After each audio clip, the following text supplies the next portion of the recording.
Catalyst 2030 concentrated its efforts on bringing proximate leaders and frontline solutions to the forefront.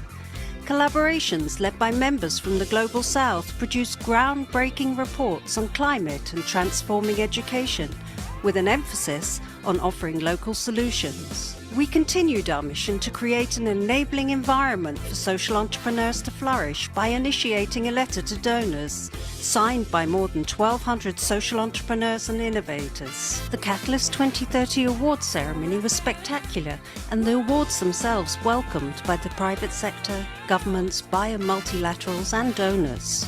Catalyst 2030 as a movement is disruptive. One of the best things I think that's come out of Catalyst 2030 so far is incredible collaboration across the ecosystem that just didn't exist before Catalyst came into being. The thing I love most about Catalyst is that it's an open movement for social entrepreneurs around the world. I'd encourage anyone who's looking to be more connected with their local communities around social development goals to come along to Catalysing Change Week. Welcome to Catalysing Change Week.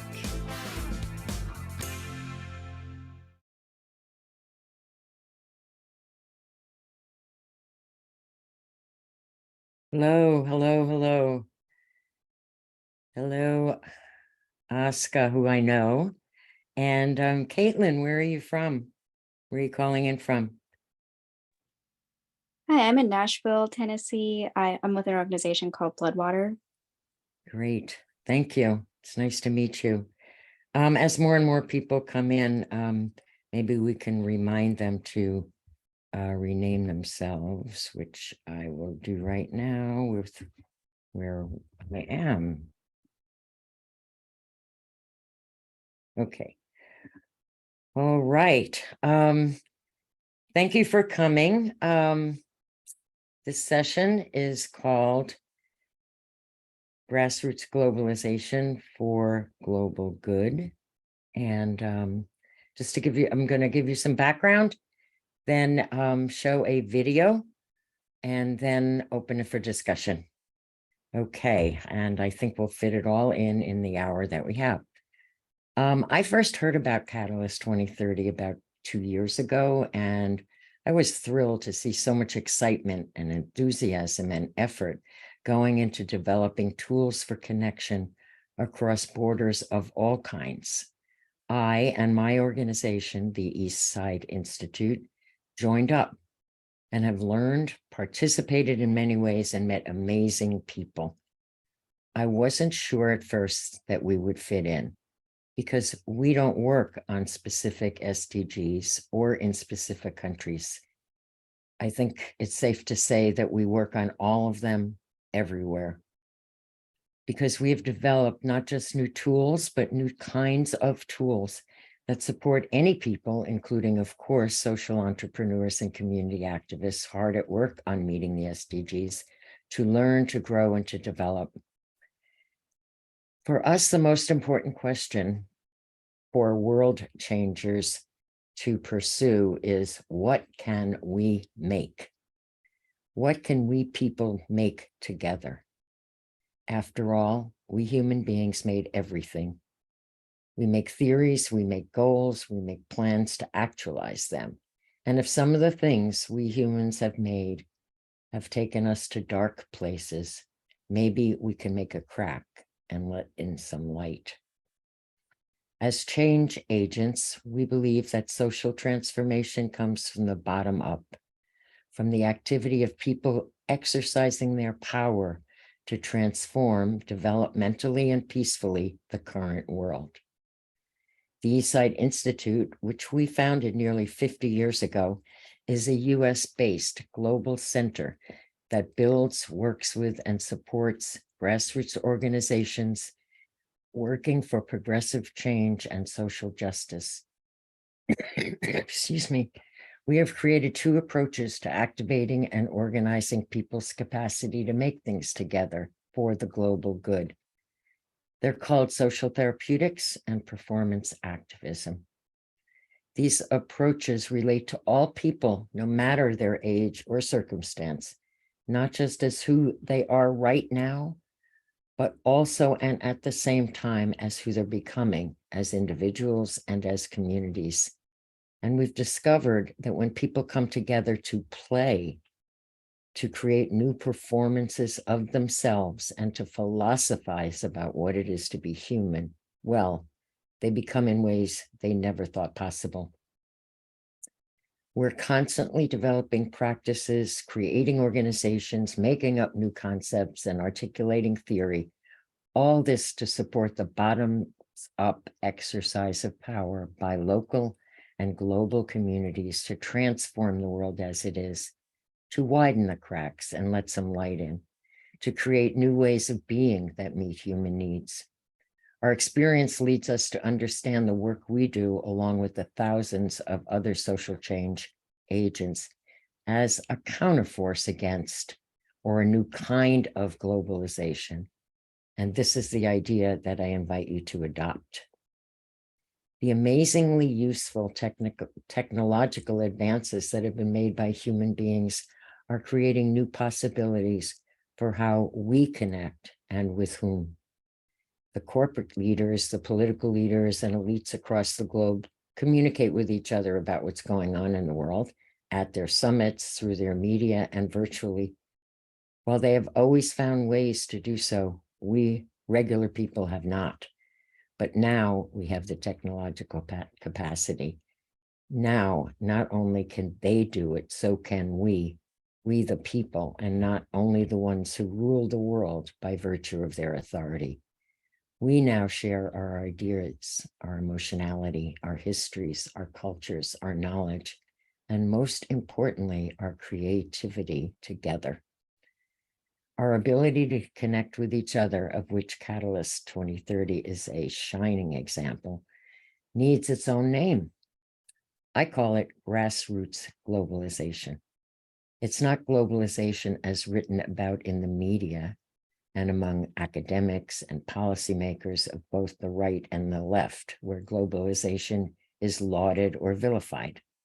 It's grassroots activity of and from the bottom, involving people in transforming the day-to-day. So now I want to play a video showing 5 social entrepreneurs working toward the global good. 2 of them are members of Catalyst 2030, and one of those is here today with us. And all 5 of them are past or current students of the Institute's 11-month study and training program and practicum. It's called the International Class. Taken together, their stories might give you a glimpse of grassroots globalization and begin you thinking of your own work in this way. So I'm going to share my screen and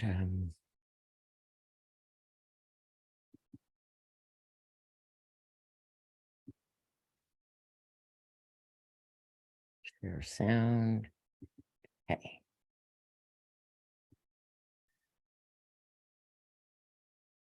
Okay, so first up, I wanted to pause. Wait a second. First up, I'll tell you a little bit about each of these people before you see them.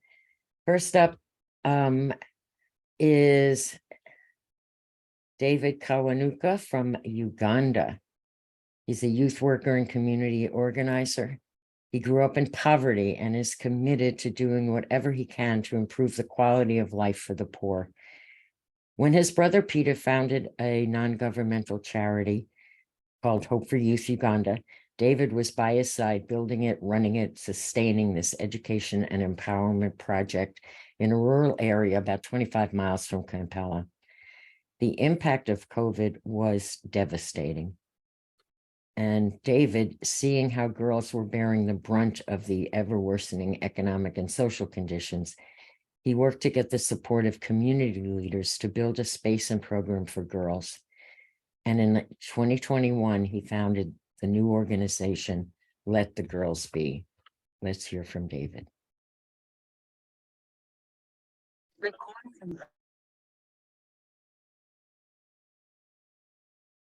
The blood of the charity from Hope for Youth. I thought, when I looked at the way we were treating the girls at Hope for Youth, and I compared it with these ones. They were at the same age, they were all girls. I said something must be done.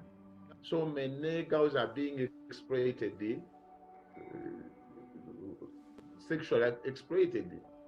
So I decided to begin. Why the name? Let the girl be Uganda. So when I looked at that girl called Sandra, I said something came that this girl wants to be something.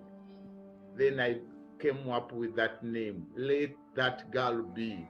Let that girl Sandra be what she feels she wants to be, what her parents would want her to be, what the community would want her to be, would feel that this girl is good in our community, what the nation want her to be.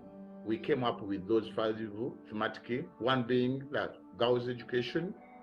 Second, we have counseling. Counseling is so important because these girls have issues.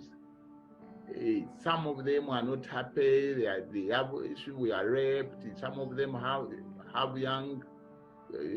babies when they are still young, themselves as children, but they are having children, they also have children. So we needed to counsel them. So it's so important, counseling. And then we have MDD, music, dance, and drama. We believe that these girls being youth and young, you cannot separate them from being entertained.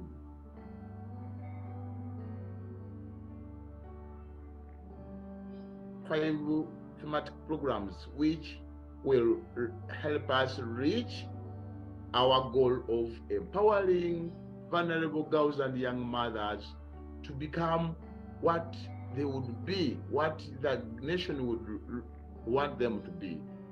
Yes. I'm so happy. Like you said, it's good news. It's good news that now people, community members, have seen what we are doing. Though we are still like we are just talking, many of our programs have not been fulfilled, but they have trusted us for the little we have done so far. One, they have trusted us with their children. That's so wonderful.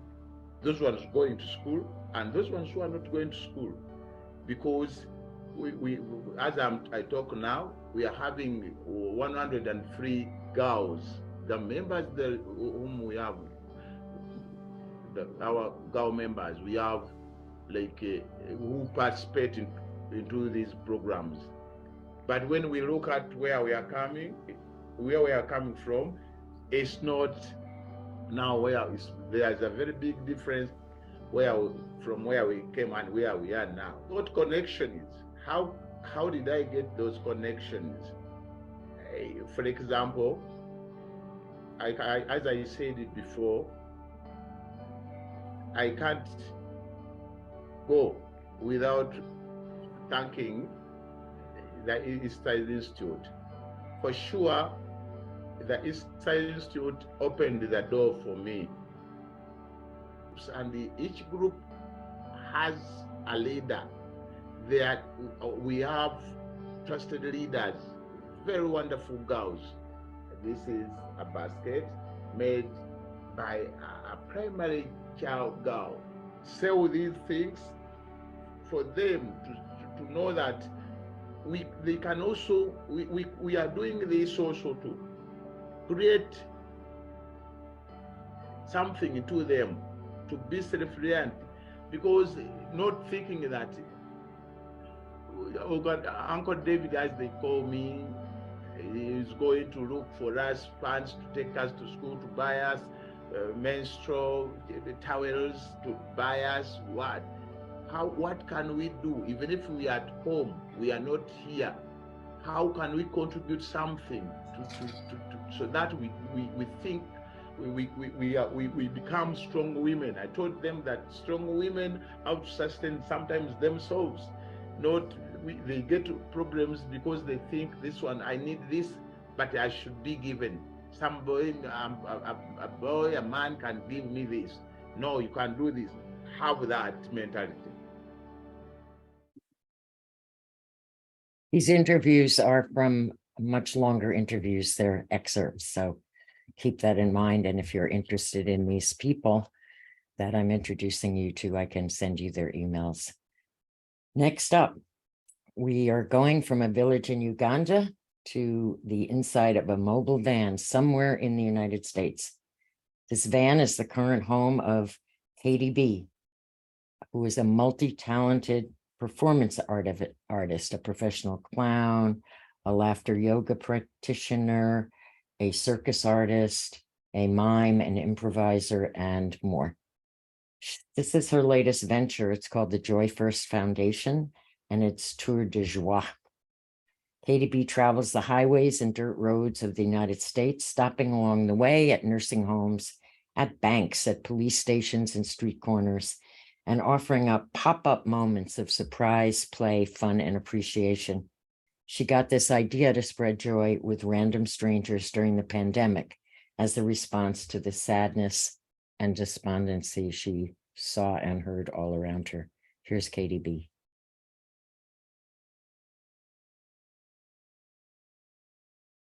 I am traveling around bringing joy to people in need, which according to the people I've already given joyful moments to, everybody needs it. So wherever I go, wherever I stop, I have noses and kazoos and fun and standing ovations and beautiful moments to share with strangers. And sometimes bringing the joy means I'm the chef and I'm making dinner. Sometimes I put on something funny so that we can laugh. Sometimes I follow what they need. Can't we all put ourselves in a position to where we're just listening to the people closest to us, around us, and trying to make sure that what we're bringing is uplifting first? It makes a difference to the person who's in front of me.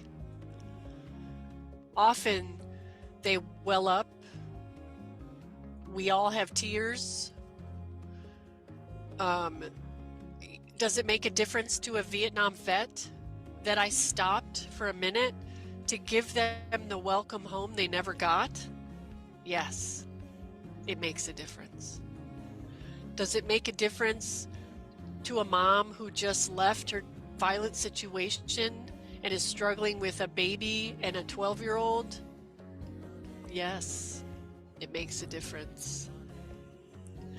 Does it make a difference to a bunch of seniors in a county senior center where they don't have a lot of activity? Yes, it makes a difference. And one more, does it make a difference to a mom with a 3-year-old at a festival who's going through postpartum depression because she was a surrogate for someone else? Does my walking up to her while she's depressed make a difference? Oh yeah, it does. We need it. A lot.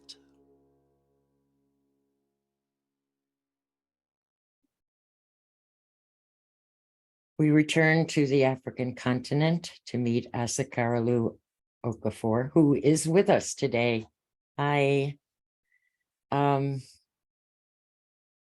Asaka is a member of Catalyst 2030. She's a social entrepreneur and information technology professional and farmer from the Anam region of Nigeria. Her expertise and passion lie at the intersection of indigenous food system governance and climate justice to facilitate resilient and just food systems transformation. As the executive director of Village Farmers Initiative, she promotes a local economy designed for small farmers, women, and youth-led entrepreneurs. Let's meet her.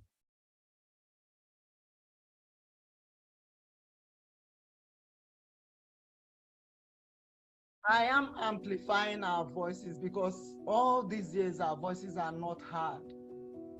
People don't know that we exist. Just like you hearing Anam for the first time, but you've been hearing about Nigeria.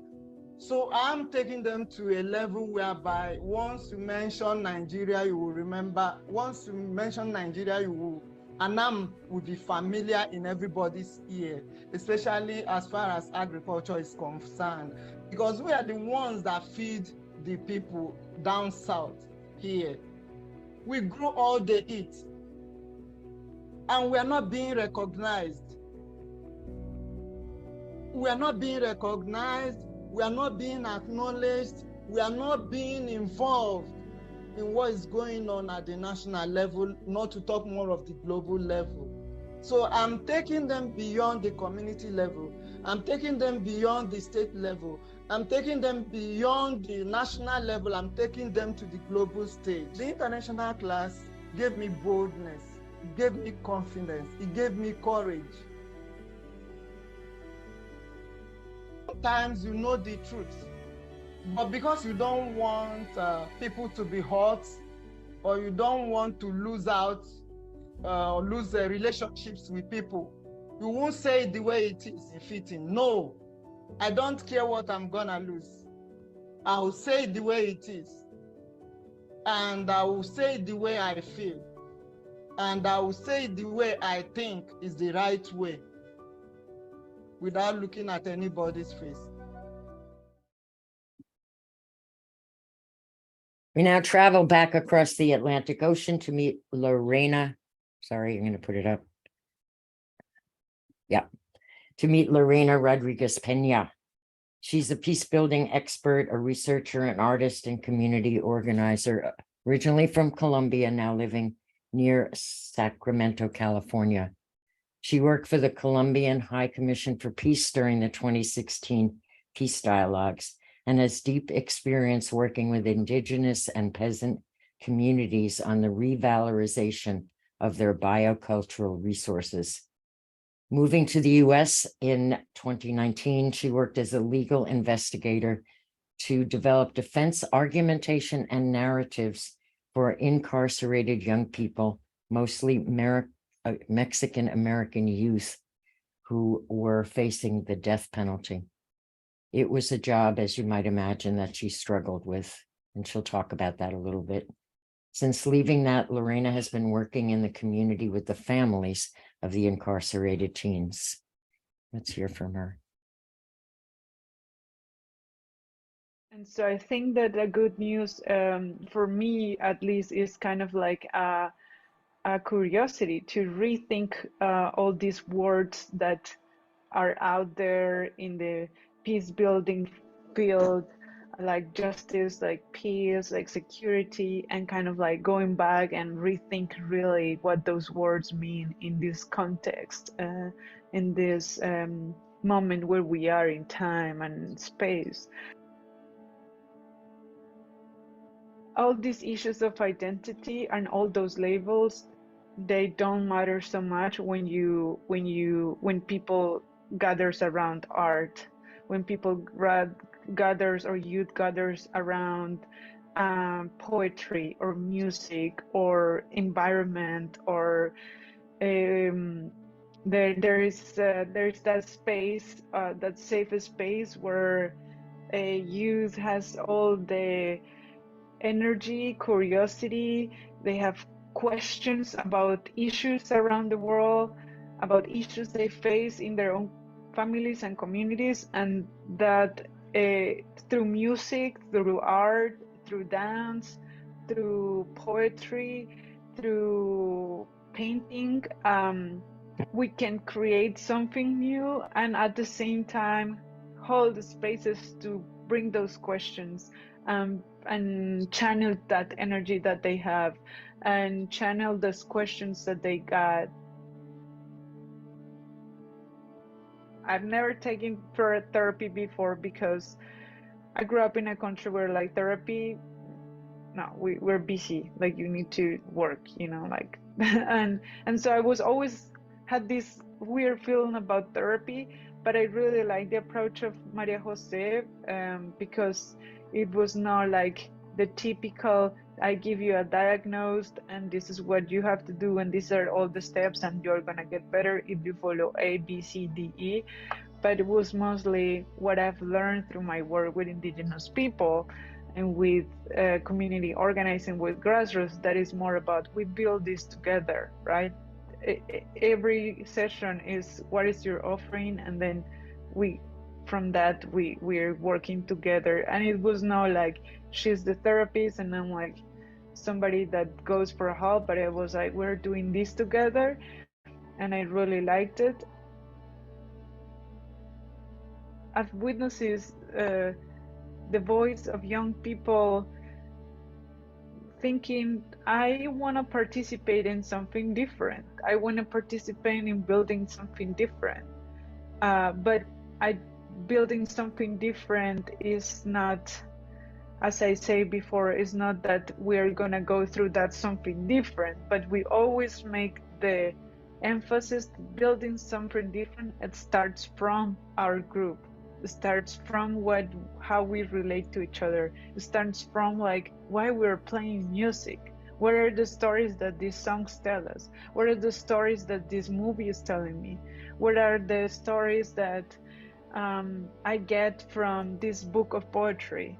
Or what are the stories I want to tell today with this poem that I'm bringing and sharing?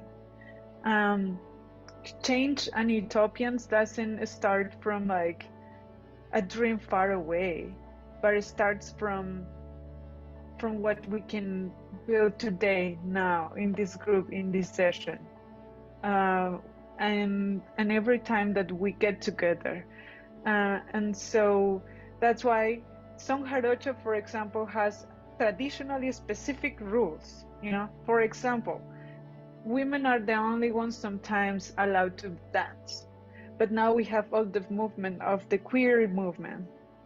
And so we say, why we don't create new rules for the Son Jarocho that are more like in the context of this contemporary society, of who we are right now. I see young people that they are the good news, you know, they are the good news. That young people, new generations are the good news always.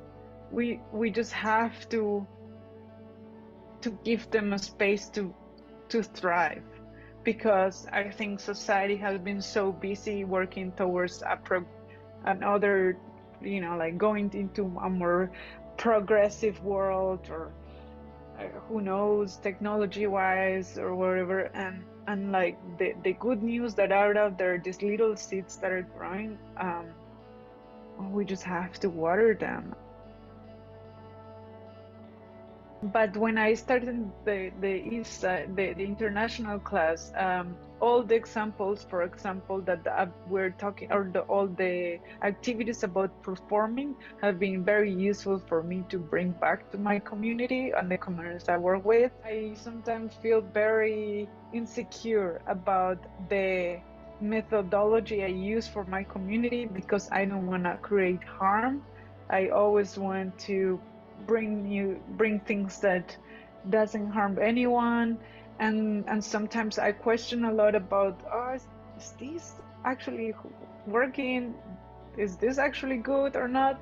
But with the Insight Institute, I've learned like it's not only my responsibility, it's the community responsibility.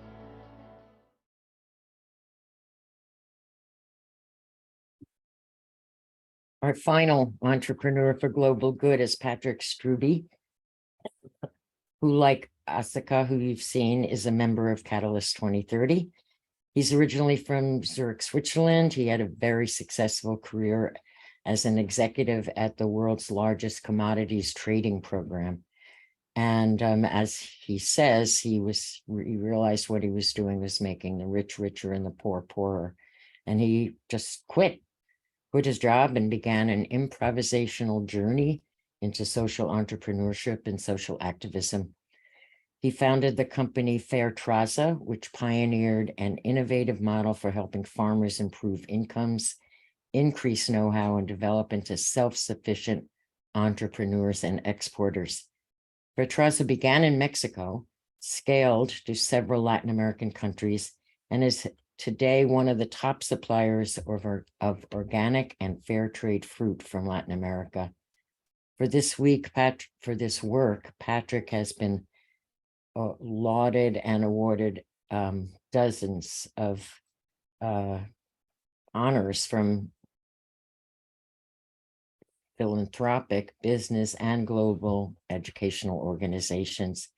And he recently stepped down as the CEO of Fairtraza so as to impact socially and environmentally beyond the agricultural sector. Let's hear from him. I didn't even know that social entrepreneurs existed. Because I was born and raised in Switzerland, and I was working for a very large, my first job was a very large, I was like doing mergers and acquisition for a very large commodity trading company that owns smelters, refineries around the globe. And I was doing that and I was making a lot of money, but then I was in Peru in one of these mines that the organization owned. And then I saw under what conditions miners were living. And then I had this epiphany, and I realized with my work, I'm making the rich richer and the poor poorer. And when that happened, I realized that I cannot continue. I quit my job and I said, I need to do something else. I didn't know what to do. I landed in Mexico, not knowing where to sleep, and I was just traveling around the country. And when I traveled through the country, I saw all these farmers, these smallholder farmers, that were living in poverty or near poverty, selling avocados for like 10 cents a piece to like middlemen at local markets. And when I walk here into Whole Foods, I pay $2.50. And then I said, what's wrong here? How can that be? That's not right. I look at this like, this is all I've been given my life. But you know, on the other side is the more you've been given, the more responsibility you have. For me, what motivates me is to create opportunities for those that don't have questions. So what is it that attracted me to the Eastside Institute? The way I look at whatever I look at, challenges, opportunities, comes from the mindset of this is the business mindset or the social entrepreneur mindset. Now what I got at the Eastside Institute, there is a whole different, you can approach that from a very different side also. You can look at the same, you know, you can look at this from here, but you can also look at it from here. But I didn't know that this here existed. And what is that? That is that, you know, the element of the development through play, through improvisation, through communication. We need to create a new model. And I think what the Eastside Institute has developed are tools that approach these challenges from a different, more human side. When I started my organization, I was going like a modern missionary from door to door, knocking on doors, talking about fair trade. And then when they looked at me, they said, you know, this is wonderful what you're saying, and this sounds great, but you're a gringo. You're a gringo, and tomorrow you're gone, and people have been here before you, so we don't believe you. There's a lot of prejudice. And farmers have been cheated. And this is when I learned there are certain things, even if I have the best intentions, there are certain things I cannot do just because of my face. Because I'm not from Peru, I'm not from Chile, I'm not from Argentina, I'm not from Mexico, you know. And so how did I overcome that? I saw that I need to develop a system that is locals for locals, Mexicans for Mexico, Peruvians for Peru, Argentinians for Argentina. So what did I do? I had to look at leaders who are in the country today, tomorrow, next year, who can build a level of trust. But I am grateful for the learning that I had because I was exposed to them. It goes both ways. It goes both ways. So just being in this collaboration with them, it has opened my eyes to so many elements I didn't even know that they existed. I was in a bubble. When I grew up and had my first job, I was in a bubble, you know, where I was just like shoveling dollar amounts from left to right and right to left in a bubble, detached from the real world. And they opened my eyes. What is the real reality? And so I'm very grateful. So it has been a co-learning, a co-development, teaching here at Fordham University, social innovation. So the other day, I got an email from one of my former students, and she said, my parents, they sent me to Fordham, you know, to go to business school because they wanted me to go to Wall Street. After your class, it was for me clear I will never go to Wall Street. What she then did, she started to develop her own social enterprise, and she graduated like 2-3 years ago. And she said, and this is what I built. So she basically showed me what she has built, an organization. And it made me so happy, because when I speak about that, whatever we do, we don't really know how many people, how it changes, you know, their lives, what they do with it. It may be whatever I said that inspired somebody in such a way that it totally transforms the entire life.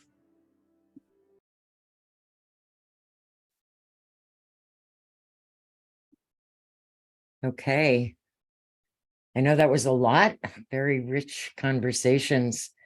And as I said, they're from longer interviews. I just wanted to they threw so much at you to be thinking about in terms of your own work.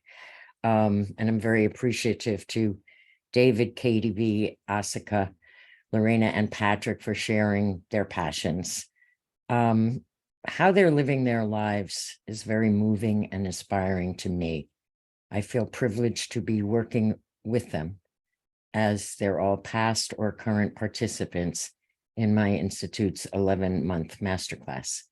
And this is where and how they learn and try out social therapeutics and performance activism, new kinds of tools for growing themselves and their communities. It's where and how they got to meet each other, to learn and grow together and challenge, support, and nurture each other. That I and my faculty and colleagues play an important role in connecting them and connecting them to hundreds of other activists and entrepreneurs from all over the globe. That's the good news of globalization, because it's occurring at the grassroots. It's not orchestrated, produced, or coerced from the top by the authorities and gatekeepers. And this kind of good news should make us all feel good. But what's most important about it is that what they are doing is involving people in the collective activity of creating hope. Not hope that's wishful and wistful as a feeling, but hope that's a doing, a making, a creating. Hope is the collective activity of creating hope.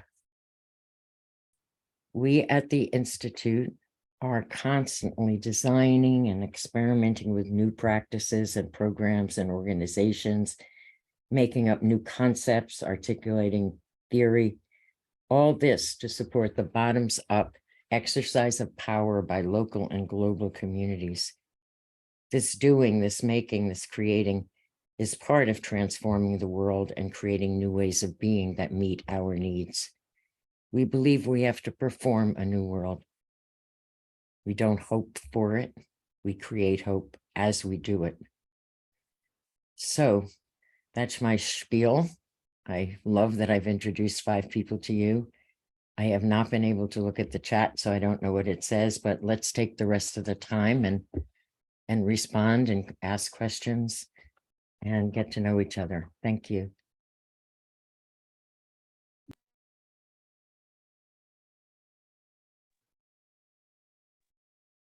So Lois, hi, it's Aurélie. I just wanted to read you a very practical question. Is where can we find more information about your masterclass? Or Lee, could you put our website into the chat?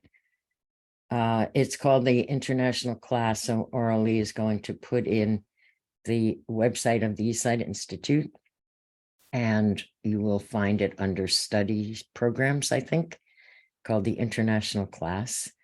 And you can find out more about it. It's I'd love for you to find out more about it. It's my favorite thing to do in the, not in the whole world and my whole life, but in pretty high up there, even walking the dogs and being with friends and family.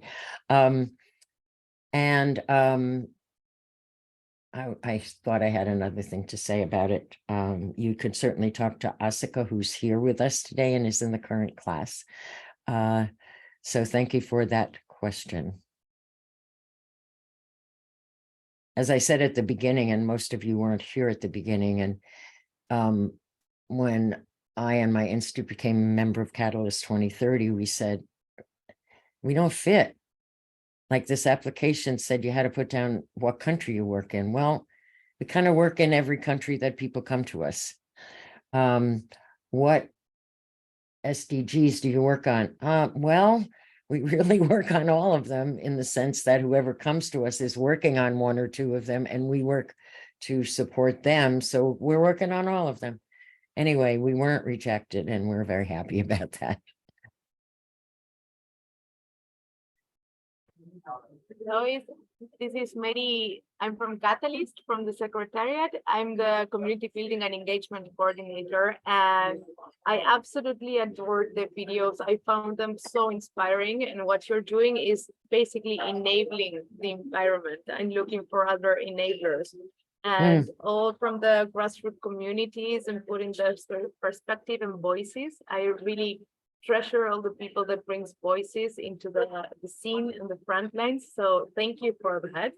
And you know, I think that your work and what you showcase here and all the people you're working with would be super, super inspiring for other Catalyst members. So I was part of working group 1. That's the one that reads all the selection applications and everything. So I understand why they were maybe working in all SDGs or working all across the globe. Wow, that's challenging, but it was super special getting to know you and the work you're doing today. Thank you so much.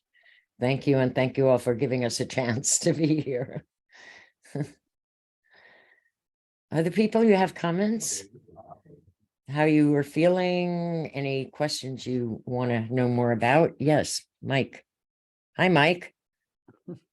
Lois, first I want to apologize because I'm late to your session. I've literally just arrived 1 minute ago.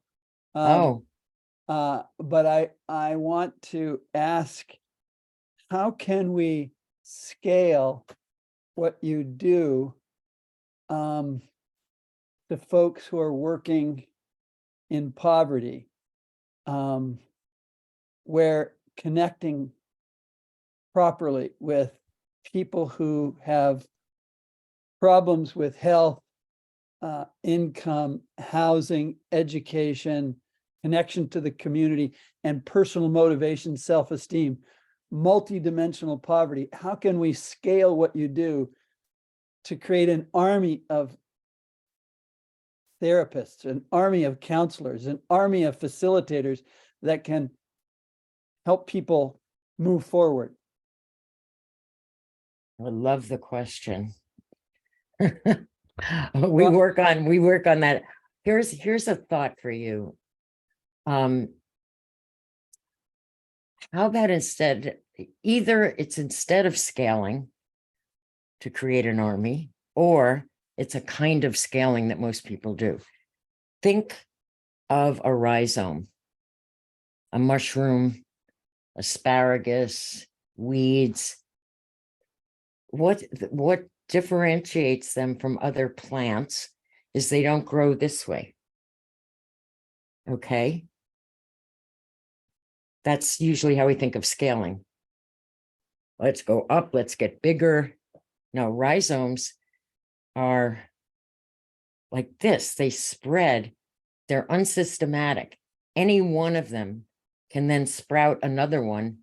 If I had time, I would find a picture, but maybe you all can later just Google rhizome and you'll see what they look like. They're just networks.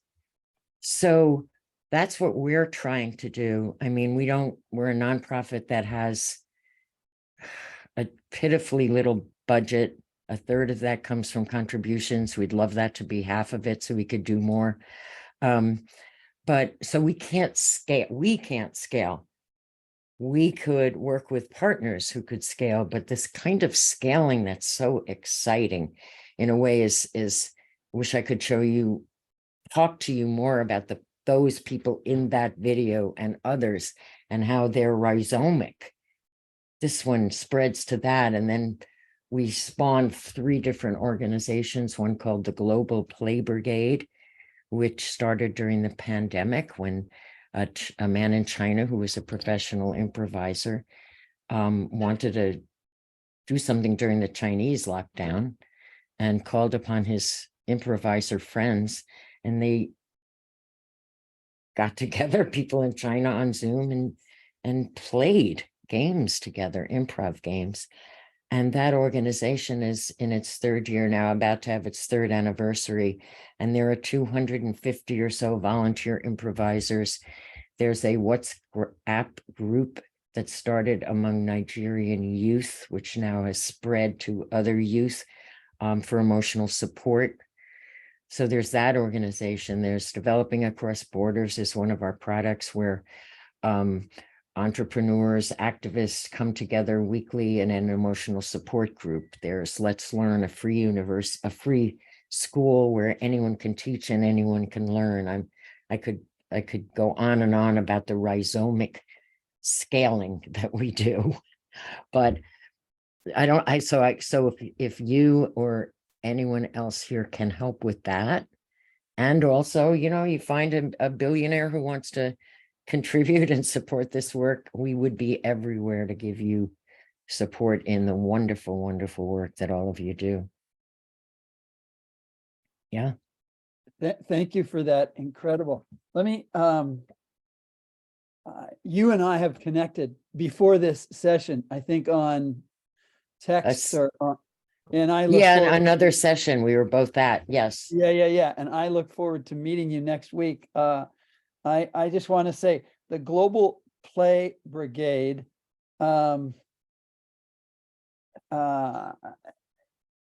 Developing Across Borders, Let's Learn. You said 1/3 from contribute, rather have it be 1/2. So when we talk, let's talk about, I just really look forward to continuing our conversation. I have so many things to share, but before we talk, I would love to see the videos. I missed them. I'm jumping around. There's too many very rich sessions, right. And is there a way to see those videos before we talk next week? Yes, Georgios, yes. All CCW sessions will be uploaded on YouTube, on Catalyst YouTube channel by the end of this week or next week. So you'll be able to rewatch the videos. Okay, Georgios. Great. Anyone else? Please share your responses, thoughts, questions.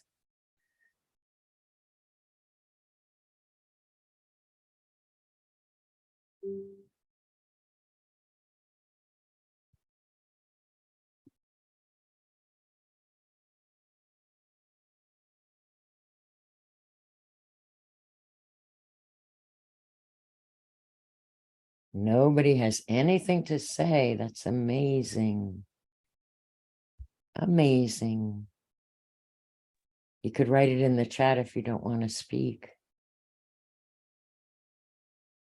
I'm gonna say something, Lo. It's like working with you for a few years. I'm always amazed in your responses to our desires as activists, therapists, developmentalists to change the world, where we want to see very big, and frustrated by the fact that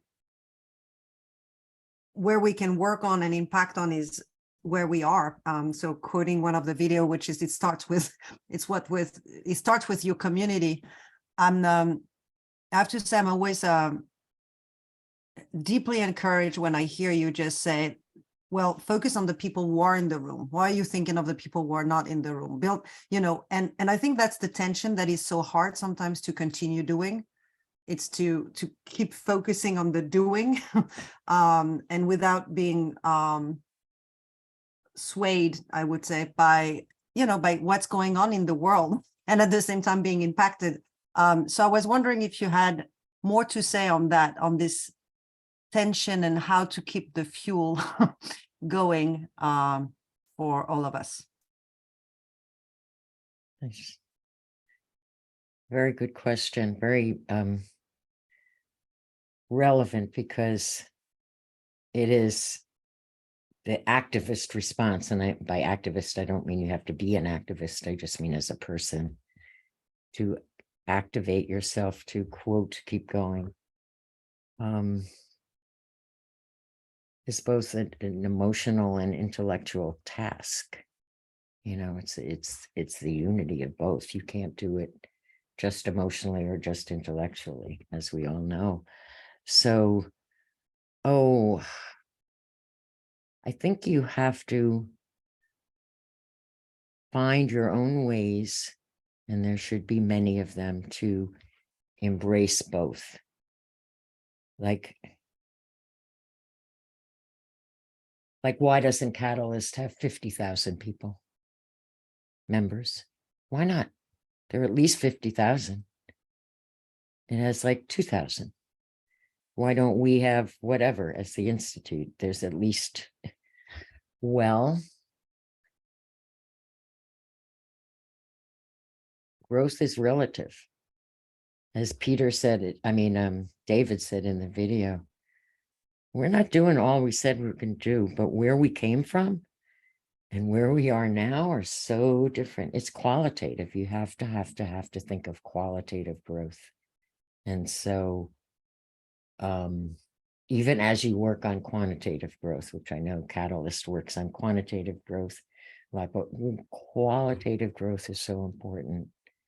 You never know, the next little sprout in that rhizome might be the person, the organization that is going to, I don't know what, explode this kind of humane work that we're all doing. You just don't know. You have to be open to, it's not numbers, it's serendipity, it's who did you meet, like, I don't know. You walk into this one of these rooms, someone here might be the person that is going to transform the wonderful things we do. It's going to scale it up in such a way that there will be not just 50,000 members of Catalyst, but 500,000 members of Catalyst. That's, I don't know if I'm an optimistic person. I think I'm just open, and I really keep my eyes open.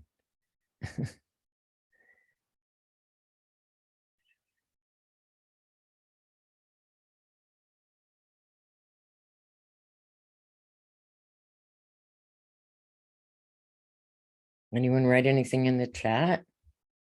Oh, it would be so wonderful to know, just to have a little smidgen of what those other people who are here are responding right now, because you haven't left. So if you haven't left, and I'm not pressure, I don't mean to pressure. I think if you could write one word in the chat, that would be fantastic.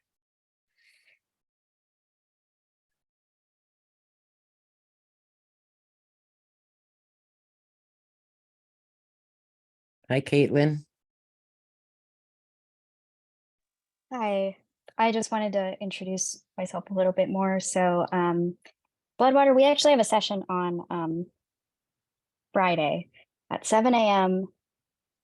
Central Time, which is what we are. So I'm sorry. I'm on my phone, so the angle is awful. But yeah, so we partner with organizations in East and Southern Africa, specifically in water and HIV and AIDS, but we're also invested in them as organizations because they're all community-based, locally based, and we just truly believe that they are the ones who are going to solve these crises. So yeah, what you guys are doing sounds great. We do some of that. We have a lot of our partner leaders are involved in individualized leadership coaching right now, which we started during COVID. So yeah, this whole session has been very near and dear to our hearts. We have a team that's in.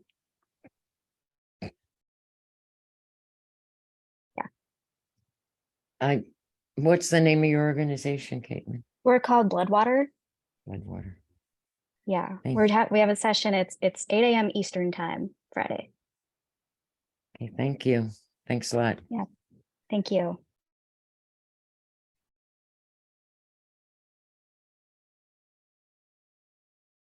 All right. Well, I so appreciate you spending the time with us, everyone. And I think there's a final message that you need to give. Is that right?